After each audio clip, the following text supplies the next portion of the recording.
جاتی ہے. ان کی زندگی کے کارنامے بہت ہیں، بہت زیادہ کارنامے ہیں.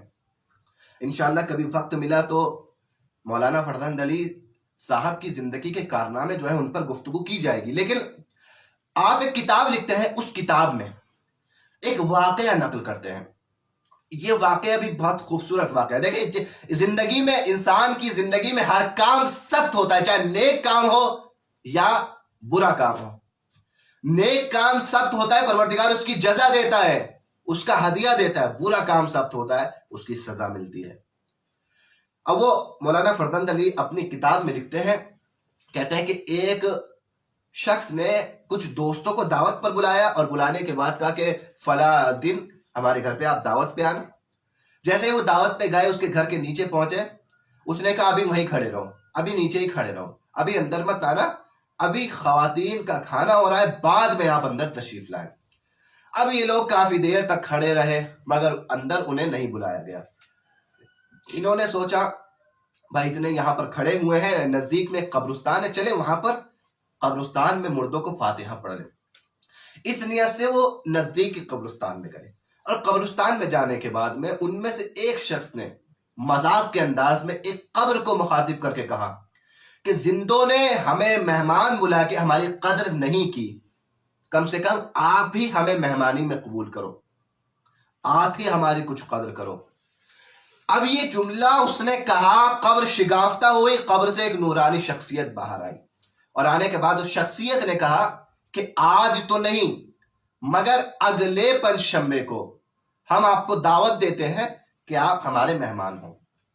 جیسے ہی یہ منظر دیکھا سب کانپنے لگے، گھبرا گئے، اور گھبرانے کے بعد جیسے ہی گھر واپس آئے تو سب نے سوچا کہ شاید ہم اگلے جمعرات تک اب زندہ نہیں بچیں گے. سب نے سوچ لیا تھا کہ ہم اگلی جمعرات تک زندہ نہیں بچیں گے. مگر اگلی جمعرات آئی، کسی پہ موت کے کوئی آثار طاری نہیں ہوئے. تو سب نے سوچا کہ چلو دیکھتے ہیں قبرستان میں جا کے، کیا پتہ کوئی حقیقت ہو، کیا پتہ پروردگار کی کوئی کرامت ہو. وہ طے کیا انہوں نے، اور واپس اس قبرستان میں اس دن اور اس وقت آئے کہ جب انہیں بلایا گیا تھا. آنے کے بعد دوبارہ مخاطب کر کے کہتے ہیں کہ ہم آ گئے ہیں. دوبارہ قبر شکافتہ ہوتی ہے اور وہ شخصیت باہر آتی ہے، اور آنے کے بعد کہتی ہے کہ آپ اندر آ جائیں، قبر کے اندر تشریف لائیں. قبر کے اندر ایک دروازہ کھلتا ہے. اب یہ لوگ بڑے گھبرا رہے، بڑے پریشان ہیں، قبر میں جائیں تو کیسے جائیں.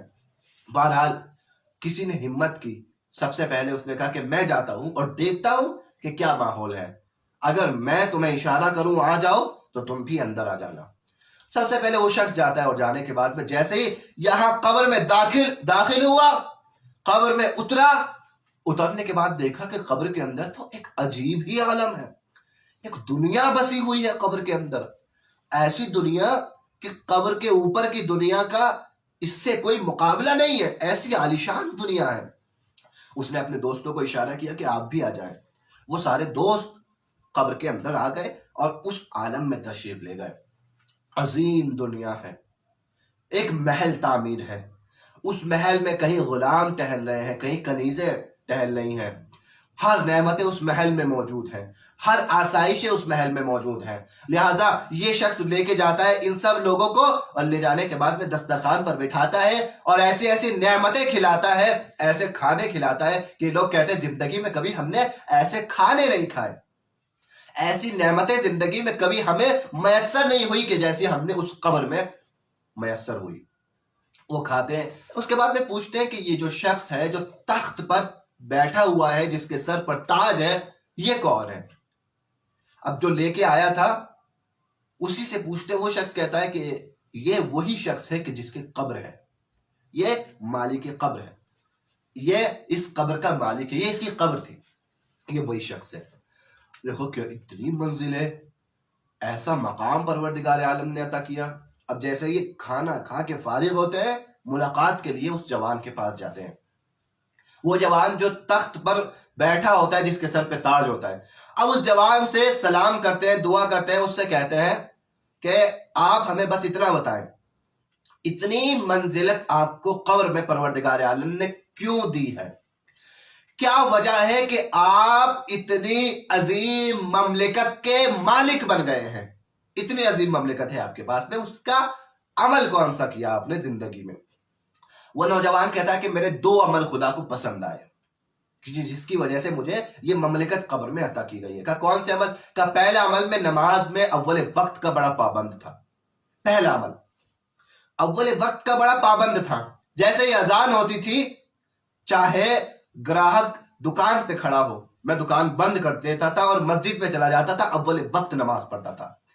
اے نوجوانوں, اے میرے دوستو, اول وقت نماز پڑھنے کی اتنی فضیلت ہے کہ زندگی کی ساری مشکلیں ختم ہو جائے گی اگر انسان اول وقت کا نمازی بن جائے. زندگی کی ساری پریشانیاں دور ہو جائے گی انسان اگر اول وقت کا نمازی بن جائے. اول وقت انسان نماز پڑھے. اس نے کہا پہلی وجہ تو اول وقت. دوسری وجہ میں کیونکہ قصاب تھا, کبھی ناپ تول میں کمی نہیں کرتا تھا, کبھی ناپ تول میں جو ہے کوتاہی نہیں کرتا تھا. یہ 2 عمل اللہ کو پسند آئے. مگر انہوں نے دیکھا کہ بات کرتے ہوئے کچھ منٹ کے بعد میں وہ ایک آہ بھرتا ہے کہ جیسے اسے بہت عجیب درد محسوس ہو رہا ہے. انہوں نے پوچھا یہ آہ بھرنے کا سبب کیا ہے, یہ تکلیف کیا ہے جو تمہیں ہو رہی ہے؟ اب اس نے اپنے پیروں سے ابا کے دامن کو ہٹایا. ہٹانے کے بعد جو پیروں کی جانب دیکھا ایک اژدہا تھا, ایک اژدہا کہ جو اس کے پیروں میں لپٹا ہوا تھا, اور کچھ دیر کے بعد, ہر کچھ دیر کے بعد میں وہ اژدہا اس کو ڈستا تھا اور اس کو تکلیف ہوتی تھی, اس نوجوان کو پریشانی ہوتی تھی.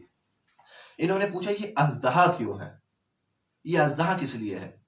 کہا کہ زندگی میں فلاں شخص کا مال میرے اوپر رہ گیا تھا, میں مرنے سے پہلے اس شخص کے قرض کو ادا نہیں کر پایا, اس کا پیسہ اس تک نہیں پہنچا پایا, لہٰذا یہ اژدہا اسی کا عذاب ہے. اب جب یہاں سے واپس جانا تو میرے وارث فلاں محلے میں رہتے ہیں, ان تک یہ پیغام پہنچا دینا کہ ایک لکڑہارے کے کچھ پیسے مجھ پر رہ گئے تھے, وہ پیسے ادا کر دو.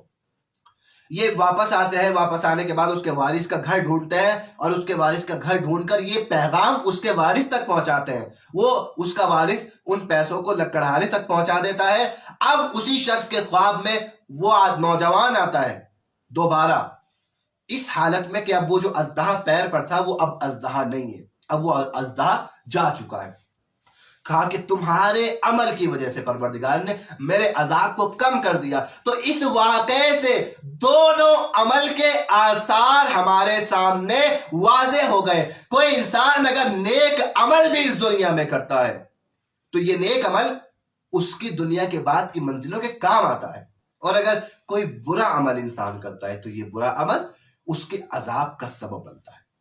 عزیزان گرامی, موت وہ چیز ہے کہ جو انسان کو اس عالم سے عالم بقا کی طرف لے جاتی ہے. یہ عالم فنا ہے, یہاں سے عالم بقا کی طرف لے جاتی ہے. اور آج جو بازار گرم ہے موت کا, ہر انسان